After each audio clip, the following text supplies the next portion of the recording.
ಕಾರ್ಗಿಲ್ಗಾಗಿ ಪ್ರಾಣ ತತ್ತ ವೀರ ಯೋಧರಿಗೆ ಒಂದೇ ಒಂದೇ ಒಂದೇ ಮಾತರಂ ಮಾತರಂ ವಂದೇ ಮಾತರಂ ಮಾತರಂ ಮಾತರಂ ವಂದೇ ಮಾತರಂ ಭಾರತ್ ಮಾತಾ ಕಿ ಜೈ ಭಾರತ್ ಮಾತಾ ಕಿ ಮಾತರಂ ಮಾತರಂ ವಂದೇ ಮಾತರಂ ಜೈ ಜವಾನ್ ಜೈ ಕಿಸಾನ್ ಜೈ ಜವಾನ್ ಜೈ ಕಿಸಾನ್ ಜೈ ಕಿಸಾನ್ ಜೈ ಜವಾನ್ ಜೈ ಕಿಸಾನ್ ಜೈ ಜವಾನ್ ಭಾರತ್ ಮಾತಾ ಕಿ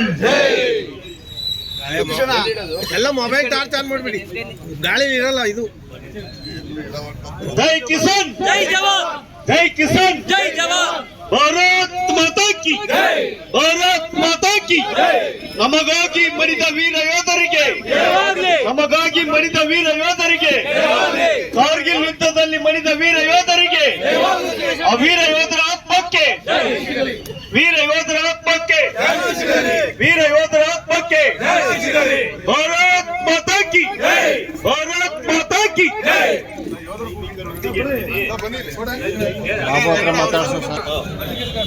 ಪೃಥ್ವಿ ಬಿಡ, ನೀನು ಹಿಂದೆ ಬರ್ತೀವಿ, ಸ್ವಲ್ಪ ಹಿಂದೆ ಬರ್ರಿ, ಬಿಜೆಪಿ ಬರುತ್ತೆ, ಎಲ್ಲ ಮುಂದೆ ಬರ್ತೀರಾ, ಸ್ವಲ್ಪ ಹಿಂದೆ ಹೋದ್ರೆ. ಕಾರ್ಗಿಲ್ ಯುದ್ಧದಲ್ಲಿ ಮಡಿದ ವೀರ ಯೋಧರಿಗೆ ಜಯವಾಗಲಿ ಭಾರತದ ಸೈನಿಕರೊಂದಿಗೆ ಭಾರತೀಯ ಸೈನಿಕರೊಂದಿಗೆ ಭಾರತೀಯ ಸೈನಿಕರೊಂದಿಗೆ ಭಾರತೀಯ ಸೈನಿಕರೊಂದಿಗೆ ಭಾರತ್ ಮಾತಾ ಕಿ ಭಾರತ್ ಮಾತಾ ಕಿ ಮಾತರಂ ಮಾತರಂ ವಂದೇ ಮಾತರಂ ಮಾತರಂ ಮಾತರಂ ವಂದೇ ಮಾತರಂ ಭಾರತೀಯ ಸೈನಿಕರೊಂದಿಗೆ ನಾವಿದ್ದೇವೆ ಭಾರತೀಯ ಸೈನಿಕರೊಂದಿಗೆ ನಾವಿದ್ದೇವೆ ಭಾರತೀಯ ಸೈನಿಕರ ಜೊತೆ ನಾವಿದ್ದೇವೆ ಕಾರ್ಗಿಲ್ ಯುದ್ಧದಲ್ಲಿ ಮಡಿದ ವೀರ ಯೋಧರಿಗೆ ಜಯವಾಗಲಿ ಅವರ ಆತ್ಮಕ್ಕೆ ಶಾಂತಿ ಸಿಗಲಿ ಅವರ ಆತ್ಮಕ್ಕೆ ಶಾಂತಿ ಸಿಗಲಿ ಭಾರತ್ ಮಾತಾ ಕಿ ಜೈ ಭಾರತ್ ಮಾತಾ ಕಿ ಜೈ ಹಲೋ ಅವರೇ ಹಾಗೂ ಮಂಡಲದ ಅಧ್ಯಕ್ಷರಾದ ನನ್ನ ಸ್ನೇಹಿತರಾದ ಜಿ ವಿ ಪ್ರಕಾಶ್ ಅವರೇ ಹಾಗೂ ಜಿಲ್ಲಾ ಯುವ ಮೋರ್ಚಾ ಅಧ್ಯಕ್ಷರಾದ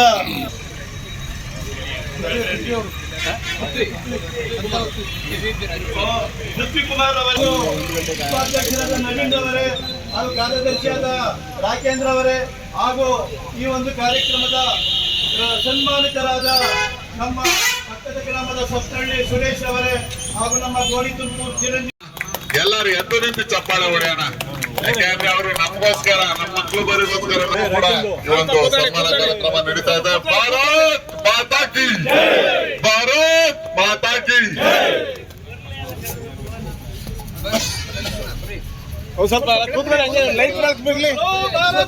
ಸಂತೋಷ್ ಕರ್ಕಿ ಅವರು ನಮ್ಮ ನೀನು ಹೋಗೋ ಕಡೆ.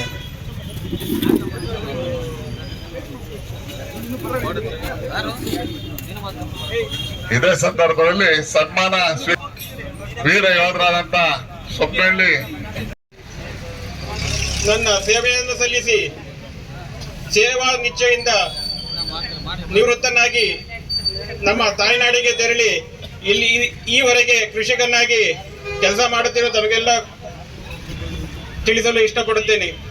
ಇಲ್ಲಿ ನೆರೆದಿರ್ತಕ್ಕಂಥ ನಮ್ಮ ಏನು ಕಾರ್ಯಕರ್ತರು ಈ ಒಂದು ಸಮಾರಂಭಕ್ಕೆ ಅಲಂಕೃತಗೊಳ್ಳಲು ನನ್ನ ಕರೆ ಮಾಡಿಕೊಂಡಿದ್ರು ಎಲ್ಲ ನಮ್ಮ ಸ್ನೇಹಿತರೇ, ಎಲ್ಲ ಗೊತ್ತಿರುವಂಥವರೇ. ಈ ಒಂದು ಮಂಚವನ್ನು ಅಲಂಕರಿಸಿದ್ದಕ್ಕೆ ಈ ಒಂದು ನನಗೆ ನಾನೇ ಧನ್ಯ.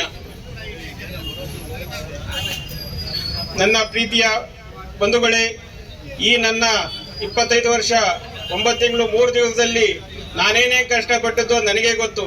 ಅದನ್ನು ವಿಸ್ತಾರವಾಗಿ ತಿಳಿಸಲು ಒಂದು ಪಿಕ್ಚರ್ನೇ ಮಾಡಬೇಕಾಗುತ್ತೆ.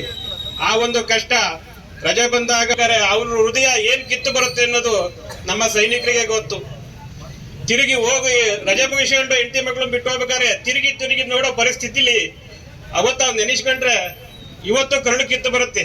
ಬಟ್ ಸೈನಿಕರಿಗೆ ಏನು ಸಂಬಳ ಕೊಡ್ತಾರೆ ಮಸ್ತಾಯ್ತು ಅಂತ ಬಹಳ ಜನಗಳು ಮಾತಾಡ್ತಾರೆ.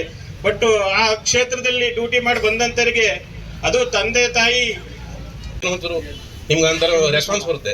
ಅವ್ರು ಹಂಗಲ್ಲ, ಯಾವ ಬಿಡ ಸಮಾಧಾನ ನೋಡು ಆ ಥರ ಮಾತಾಡ್ತಾರೆ. ತಿರಸ್ಕಾರದ ಬೇಡ, ಅದು ಸ್ವಲ್ಪ ಹೇಳಿ ಅವ್ರಿಗೆ, ನೀವು ಅಧಿಕಾರದಲ್ಲಿ ಇರ್ತೀರ, ಅವ್ರೊಂದು ಸ್ವಲ್ಪ ಮನವರಿಕೆ ಮಾಡಿಕೊಡಿ. ತಾಲೂಕು ಆಫೀಸು ಜಿಲ್ಲಾಡಳಿತ ಎಲ್ಲರಿಗೂ ಅದನ್ನ ನಾವು ನಿಮ್ಮ ಹತ್ರ ಕೋರಿಕೆ ಕೇಳ್ತಾ ಇದ್ವಿ ಅಷ್ಟೇ, ಇನ್ನೇನಿಲ್ಲ. ಜೈ ಹಿಂದ್, ಜೈ ಕರ್ನಾಟಕ. ಮತ್ತೆ ನಾವು ಇದೇ ತುರುವೇಕೆರೆಯಲ್ಲಿ ಇದೇ ಬಸ್ ಸ್ಟ್ಯಾಂಡ್, ನಮ್ದು ಹಳೆ ಬಸ್ ಸ್ಟ್ಯಾಂಡ್, ಇಲ್ಲೇ ಓದಿರೋದು. ಇದೆ ಒಂದು ಪತ್ರ ಕೊಡ್ತಾರೆ. ಆ ಪತ್ರದಲ್ಲಿ ಅವರು ಅವರ ಕುಟುಂಬದ ಸಮೇತರಾಗಿ ನಾನು ನನ್ನ ಕುಟುಂಬಕ್ಕೆ ಯಾವ ಸಂದೇಶವನ್ನು ಕಳಿಸ್ಬೇಕು ಅನ್ನೋದನ್ನ ಪಟ್ಟಿ ಮಾಡಿ ಆ ಒಂದು ಲೆಟರ್ ಅಲ್ಲಿ ಬರ್ದಿಟ್ಟು ಹೋಗ್ಬೇಕಾಗುತ್ತೆ. ಯಾಕೆಂದ್ರೆ ನಾನು ಬರ್ತೀನಿ ಅಂತ ಗ್ಯಾರಂಟಿ ಇಲ್ಲ, ಆದ್ರೆ ನನ್ನ ಪತ್ರ ಬದುಕಿರುತ್ತೆ. ನಾನು ಯಾರಿಗೆ ನನ್ನ ಸತ್ತಾದ್ಮೇಲೆ ನನ್ನ ಪತ್ರ ನನ್ನ ಕುಟುಂಬಕ್ಕೆ ಹೋಗ್ಬೇಕು ಅಂತ ನವೀನ್ ನಾಗಪ್ಪರ 120 ಜನರ ಹತ್ರ ನವೀನ್ ನಾಗಪ್ಪ ಕ್ಯಾಪ್ಟನ್ ಅವರು ಬರ್ಸ್ತಾರೆ ಲೆಟರ್ಗಳನ್ನ. ಆದ್ರೆ ಲೆಟರ್ಗಳು ಬರ್ಸ್ಬೇಕಾದ್ರೆ ಹೇಳ್ತಾರೆ, ನೋಡಿ ನಾವು 120 ಜನ ಇದೀವಿ. ವಿಕ್ರಮ್ ಬಾತ್ರಾ ಅವರು ಒಂದು ಹಿಲ್ನ ಗೆದ್ಕೊಂಡ್ ಬಂದು ಕೆಳಗಡೆ ಕೂತಿದ್ದಾರೆ. ಈಗ ಒಂದು ಹಿಲ್ನ ಗೆದ್ರೆ 15ರಿಂದ 1 ತಿಂಗಳು ರೆಸ್ಟ್ ಅಲ್ಲಿ ಇದ್ದಾರೆ ಅವರು. ಅದೇ ಯುದ್ಧದಲ್ಲಿ ನಾವು ಸೆಕೆಂಡ್ ಹಿಲ್ನ ಗೆದ್ಕೊಂಡ್ ಬರ್ಬೇಕು ಅಂತ ಹೊರಟಿದ್ದೇವೆ.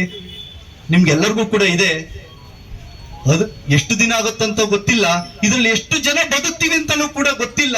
ಆದ್ರೆ ನಿಮ್ಮ ಪತ್ರ ನೀವೇನ್ ಬರ್ದಿರ್ತೀರೋ, ನಿಮ್ಮ ಕುಟುಂಬ ನೆನೆಸ್ಕೊಂಡ್ ಬರ್ದಿರ್ತೀರೋ, ಆ ಪತ್ರ ನಿಮ್ ಮನೆಗೆ ತಲುಪಿಸ್ತಕ್ಕಂಥ ಪ್ರಾಮಾಣಿಕತೆ ಕೆಲಸವನ್ನು ನಮ್ಮ ಆರ್ಮಿ ಮಾಡುತ್ತೆ. ನೀವೆಲ್ಲ ಲೆಟರ್ಗಳನ್ನ ಬರೀರಿ ಅಂತ ಹೇಳ್ತಾರೆ.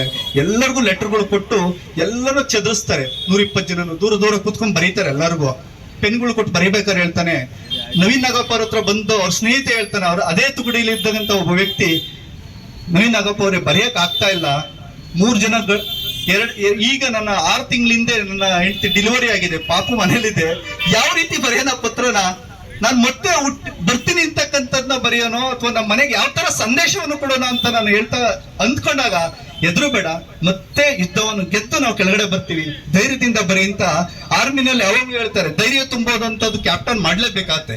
ಕ್ಯಾಪ್ಟನ್ ಯಾವಾಗಲೂ ಕೂಡ ಜಿಂದಾಬಾದ್ ಜಿಂದಾಬಾದ್, ನಮ್ಮ ಸೈನಿಕರಿಗೆ ಜಿಂದಾಬಾದ್, ದೇಶಕ್ಕೆ ಜಿಂದಾಬಾದ್ ಆಗ್ತಾನೆ ಅವ್ರಿಗೆ ಭಾರತ್ ಮಾತಾ ಕಿ ಜೈ ಆಗ್ತಲೇ ಅವ್ರಿಗೆ ಶಕ್ತಿ ತುಂಬ್ತಾ ಇರ್ತಾರೆ.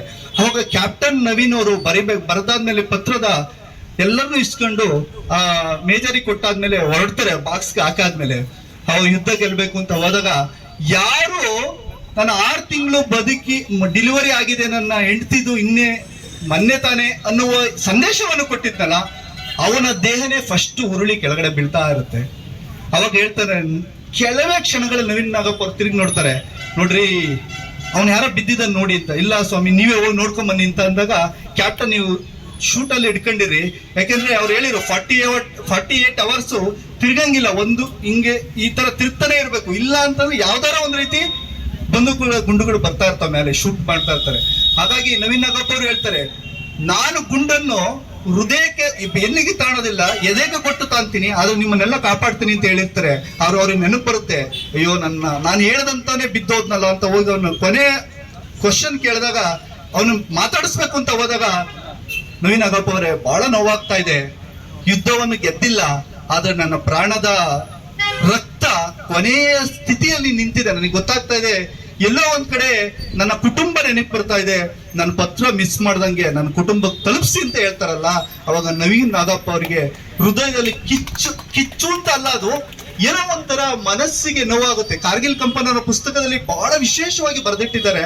ಆ ಪುಸ್ತಕವನ್ನ ರಾತ್ರಿ ಓದ್ಬೇಕಾದ್ರೆ ಹಂಗೆ ನನಗೆ ಬಂತು, ಕಣ್ಣಲ್ಲಿ ಕಟ್ಟಿದಂತಹ ಕಥೆಗಳು ಇನ್ನೂ ಕೂಡ ಉದಾಹರಣೆಯುಕ್ತವಾದಂತಹ ಚಿಂತನೆ ಇರ್ತಕ್ಕಂತಹ ನವೀನ್ ನಾಗಪ್ಪ ಅವರ ಲೇಖನಗಳೇ ಕಂಡು ಬರುವಂತಹ ಪುಸ್ತಕದಲ್ಲಿ ಬರ್ತೈತೆ. ಬಹಳ ವಿಶೇಷವಾದಂಥದ್ದು. ಇಂಗ್ಲಿಷ್ ಮಾಧ್ಯಮಗಳಲ್ಲಿ, ಬೇರೆ ಬೇರೆ ಮಾಧ್ಯಮಗಳಲ್ಲೂ ಕೂಡ ಅದು ಪ್ರಕಟವಾಗಿದೆ. ದಿ ಹಿಂದೂನಲ್ಲೂ ಕೂಡ ಆರ್ಟಿಕಲ್ಗಳೆಲ್ಲ ಬಂದಿದ್ದಾವೆ. ನಾನು ಹೇಳಕ್ ಹೊರಟಿರ್ತಕ್ಕಂಥದ್ದು, ಒಬ್ಬ